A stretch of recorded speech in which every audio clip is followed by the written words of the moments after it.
here we are. It's about 4:30. Looking off to our southeast. History of tornadoes as well as up to softball size hail.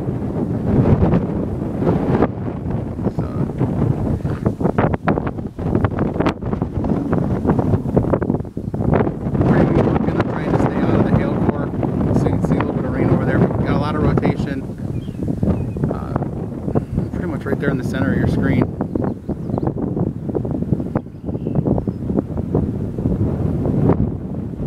So there's a huge inflow. This thing is moving east at me at 40 miles an hour, and there's a wind coming from the west that is probably 30-40 miles an hour feeding into this thing. So it's got a lot of power going into it, causing a lot of updraft, which is causing that huge hail and also some pretty strong rotation.